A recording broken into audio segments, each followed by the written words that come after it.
Number আছে, serial আচ্ছা number ওই লোড করে এক লোড করার পরে স্ক্যান করবা, স্ক্যান করার পরে ওই মেশিনের ইয়ে চলে যাবে, এর অ্যাপ ডাউনলোড করতে পারবে। হ্যাঁ মায়া এপি অ্যাপ ডাউনলোড করতে হবে। হ্যাঁ। করার পরে তোমাকে প্রথমে দেখাবে স্ক্যান করতে, তারপর কি কি করতে হবে ওই অ্যাপ থেকে সব দেখা দেবে, স্টেপ বাই স্টেপ করবো, সব অ্যাক্সেস হবে। আচ্ছা এবার হচ্ছে চালানোর জন্য ওই জল কিন্তু সবসময় খোলা থাকবে, হ্যাঁ জলের লাইন সবসময় খোলা থাকবে। ফার্স্ট হচ্ছে পাওয়ার অন করলাম, এটা কিন্তু এরকম সুইচ না যে তুমি ঠেসে ধরলা, ওরকম কিন্তু ইয়ে না, কিন্তু টাচ টাচ কিন্তু মোবাইলের মতো। আচ্ছা প্রোগ্রাম দু সাইড থেকে অ্যাক্সেস করতে পারবা, এদিক থেকে করতে পারবা, এদিক থেকে টাচ কিন্তু মোবাইলের মধ্যে টাচ কিন্তু। আচ্ছা দেখো টাচ করছি, হ্যাঁ আচ্ছা এদিক থেকেও টাচ করছি, প্রোগ্রাম চেঞ্জ হচ্ছে। ফার্স্ট হচ্ছে কি আছে মায়া এপি, ঠিক আছে, এটাতে তোমার কোনো ইয়ে দেখাচ্ছে না, মানে কি প্রোগ্রাম সেটা দেখাচ্ছে না, এটা তোমার যখন অ্যাপ থেকে অ্যাক্সেস করতে পারবা তখন দেখতে পারবা, ঠিক আছে। এটাতে ওয়াশ করতে পারবা 43 মিনিটের প্রোগ্রাম। এবার ঘড়ির মিনিট আর মেশিনের 43 মিনিট আলাদা। এটা হচ্ছে 2 কেজি 30 ডিগ্রি টেম্পারেচার জলে ওয়াশ হবে। আচ্ছা 800 আরপিএম এখানে টোটাল ডিসপ্লে দেখাচ্ছে। তারপরে কি আছে এক্সপিরিয়েন্স 50 মানে 15। তো এখানে হচ্ছে তোমার ডেলিকার যে জামা কাপড় হয় আমাদের, যেরকম ডেলিকার জামা কাপড় জাস্ট ঘামের যে দুর্গন্ধ সেটার জন্য, মানে হালকা নোংরা জামা কাপড়ের জন্য 15 মিনিটের প্রোগ্রাম। এবার 15 মিনিট মানে আধা ঘন্টা, 2.5 কিলো কাপড় দিতে পারবা, ঠিক আছে। বালকি যেটা আছে সেটা হচ্ছে তোমার ভারী বস্ত্র, এক কথায় ভারী বস্ত্র বলতে জিন্সের প্যান্ট না, এটা বলছি জিন্সের প্যান্ট এখানে আছে অপশন, আমি বলছি চাদর ধরে নাও বিছানার চাদর, বেডশিট, কার্টেন্স, যেগুলো পর্দা জানলা হয় ওটার জন্য, সিঙ্গেল বেডের কম্বল যেটা মেশিনের মধ্যে আঁকবে। এবার মেশিন ফুল করে দিলে কিন্তু ওয়াশ কোয়ালিটি বেটার পাবেন, আমি দেখাচ্ছি। তারপরে কি আছে ক্যাডেল ওয়াশ। ক্যাডেল ওয়াশ বলতে এটা দামি জামা কাপড়ের জন্য, ঠিক আছে, এটা শুধু দামি জামা কাপড়ের জন্য। তারপরে কি আছে স্পিন, ড্রাই, রিন্স, টাপ ক্লিন, এখানে 3টে ফাংশন আছে, ঠিক আছে। এবার স্পিনের কাজ হচ্ছে ধরে নাও হাতে জামা কাপড় কাছাকাছি করেছো, জাস্ট ড্রাই করতে চাইছো, মানে শুকাতে চাইছো মেশিন দিয়ে, সেটার জন্য এই অপশনটা, আচ্ছা ঠিক আছে। এবার প্লাস রিন্স আছে। রিন্স বলতে আপনি যতই কাছাকাছি করেন মেশিন কিন্তু আপনার জল নেবেই, জল নিয়ে ওটাকে ধুয়ে ড্রাই করবে। আর টাপ ক্লিন ফাংশন, এটা হচ্ছে মেশিনের যখন ভিতরে নোংরা হয়ে যাবে অটোমেটিক ডিসপ্লেতে দেখাবে যে আমার মেশিন টাপ ক্লিন করতে, ওর জন্য একটা পাউডার পাওয়া যায় আইপি কোম্পানি, ঠিক আছে। তখন ওটা কিনে নিতে হবে, 200 টাকা দাম, কিনে নিয়ে ওটা ওয়াশ করতে হবে, মেশিনের ভিতরে নোংরাটা বের করা যাবে। আচ্ছা আচ্ছা ও সরি প্রোগ্রাম একটু যাই হোক, এক মিনিট।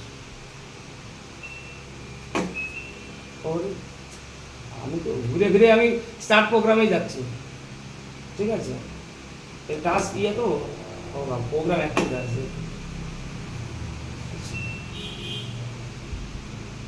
আমি এখানে বারবার করে প্রেস করছি। আচ্ছা তারপরে কি আছে মিক্স ডেলি, এখানে সব রকম জামা কাপড় দিতে পারবা, ঠিক আছে। 5 কিলো 40 ডিগ্রি টেম্পারেচারে জল গরম হবে, 800 আরপিএম থাকবে। তারপরে কি আছে কটন, কটনের জামা কাপড় শুধু, এটা এআই টেকনোলজি, মানে অ্যাপ হলে অ্যাপ থেকে তুমি সব কিছু দেখতে পারবা, আরও কিছু এক্সট্রা প্রোগ্রাম অ্যাক্সেস করতে পারবা, ঠিক আছে। আচ্ছা তারপরে কি আছে সিনথেটিক, সিনথেটিক যে লেডিস যে কাপড়গুলো হয় ওটার জন্য, ঠিক আছে। তারপরে কি আছে বেবি ওয়্যার, যদি বাড়িতে বাচ্চা কাচ্চা থাকে ওটার জন্য আলাদা যদি ফাংশন করতে চাও তুমি মিক্সেও চালাতে পারো, যদি আলাদাভাবে ফাংশন করতে চাও সেক্ষেত্রে করতে পারবা। তারপরে কি আছে রিফ্রেশ। রিফ্রেশের কাজটা কি, ধরো না কার্ডবোর্ডে হয়তো অনেক দিনের পুরোনো জামা কাপড় আছে, একটা গন্ধ হয় না, দুর্গন্ধ ভাগ মানে ভুকসার টাইপের গন্ধ, সেটাকে রিমুভ করার জন্য রিফ্রেশ মোডে দিলে কি হবে কাপড়গুলোকে হালকা হালকা জল দিবে, জল দিয়ে রিফ্রেশ করে দেবে, মানে ভ্যাপোরাইজ হবে, কাপড়ের যে গন্ধটা সেটা রিমুভ হয়ে যাবে, ঠিক আছে। এই হচ্ছে প্রোগ্রাম। তারপরে কি আছে আর কোনো প্রোগ্রাম নেই। এবার এখানে হচ্ছে কি আছে টেম্পারেচার, ফ্রি ওয়াশ, টেম্পারেচার বাড়ানো কমানো করতে পারবা। কোল্ড সিএলডি মানে কোল্ড, নর্মাল বলতে ঠান্ডা জল, মেশিন থেকে যেটা ওখান থেকে বেরোবে সেই জলটাই কাজ করবে। আর যদি এখানে যদি 30 ডিগ্রি আছে, 40 ডিগ্রি আছে, 60 ডিগ্রি আছে, মানে এর ভিতরে ইনবিল্ট হিটার আছে, যেটা হিটার দিয়ে জল গরম করে ওয়াশ করবে। আচ্ছা তারপরে কি আছে spin, spin RPM rotation per minute যেটা হয় সেটা তুমি চাইলে বাড়াতে পারবা কমাতে পারবে। 800 আছে, 1000 করলাম, 1200, নো স্পিন, 0, যাই হোক। এবার হচ্ছে মিনিমাম যেটা মেশিনের সঙ্গে বাই ডিফল্ট করা আছে ডিসির সঙ্গে সেটাই আপনি অ্যাক্সেস করবেন, ঠিক আছে। তারপরে স্টিম, স্টিম সব প্রোগ্রামে থাকবে না, যে প্রোগ্রামগুলোতে থাকবে সেটাতে ডিসপ্লে দেখাবে। এটা কি ব্যাক অপশন কি কোনটা?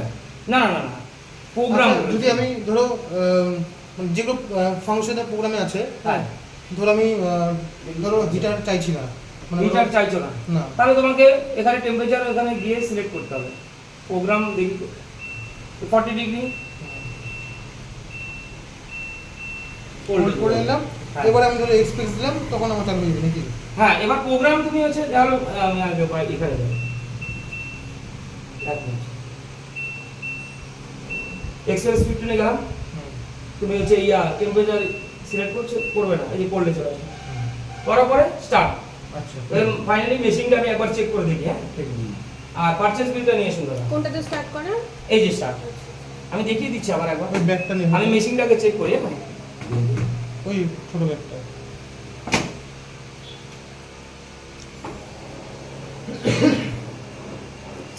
সার্ফ নিয়ে আসো। সাপ লাগবে না। এমনি ডাইরেক্ট করে দেয়। আচ্ছা, এমনি ধরো কমফোর্ট